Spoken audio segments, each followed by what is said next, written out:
Daniel Worcaro firmou um termo de confidencialidade com a Polícia Federal e com a Procuradoria-Geral da República, trouxe novamente à tona a discussão sobre a delação premiada. Um instrumento muito mencionado há mais de 10 anos no noticiário político e policial. O que popularmente se chama de delação premiada é descrito na legislação como colaboração premiada. Está na Lei de Organizações Criminosas de 2013, sancionada pela então presidente Dilma Rousseff. Nada mais é do que um meio de obtenção de provas em investigações criminais. O investigado coopera e, em troca, ganha benefícios da justiça, que a gente detalha já já. Para fechar um acordo de delação premiada, o investigado precisa atender a pelo menos um entre 5 requisitos. Pode ser identificar demais coautores e integrantes da organização criminosa ou revelar a estrutura hierárquica e a divisão de tarefas. Ou ainda, ajudar na prevenção de crimes.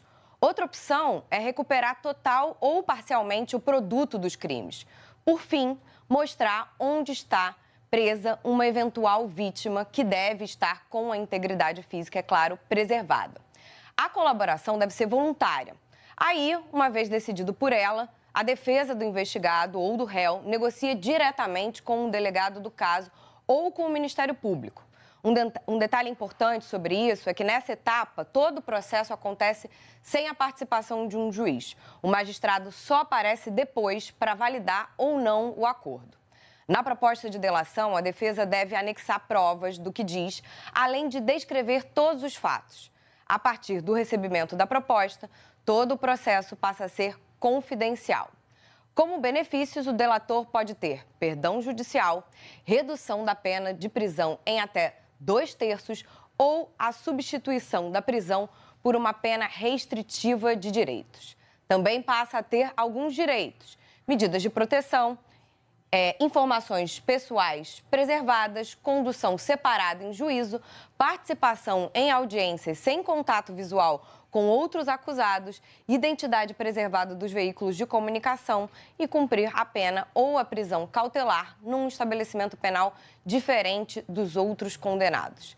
Depois de firmado esse acordo, tudo vai para um juiz. Cabe a ele analisar o conteúdo da delação e avaliar como se deu o processo. Os benefícios podem ser efetivamente concedidos depois da validação do acordo, que é chamado de homologação. Existe uma previsão legal para que o acordo homologado seja cancelado. Isso pode acontecer em caso de omissão proposital em relação aos fatos investigados ou se o delator voltar a praticar os crimes relacionados à investigação. Diversos personagens da política brasileira, a gente sabe, já fecharam acordos de delação premiada ao longo de mais de 10 anos de vigência dessa lei. O ex-diretor da Petrobras, Paulo Roberto Costa, morto em 2022, foi o primeiro delator da Lava Jato. Foi condenado a mais de 70 anos de prisão, mas chegou a responder em liberdade justamente por causa do acordo de colaboração com a Justiça.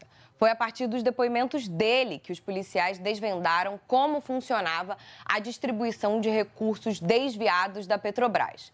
Em 2016, Marcelo Odebrecht, ex-presidente da construtora Odebrecht, fechou acordo de delação premiada. Ele foi condenado na Lava Jato por corrupção, lavagem de dinheiro e organização criminosa.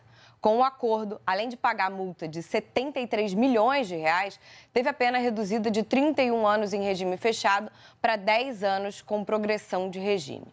O caso mais recente é de Mauro Cid, ex-ajudante de ordens do ex-presidente Jair Bolsonaro. Cid fechou acordo com a Polícia Federal em 2023, contou o que sabia sobre as investigações da tentativa do golpe de Estado, da venda das joias sauditas e da fraude em cartões de vacina. Um dos benefícios após o acordo foi a redução da condenação pela tentativa de golpe a 2 anos em regime aberto.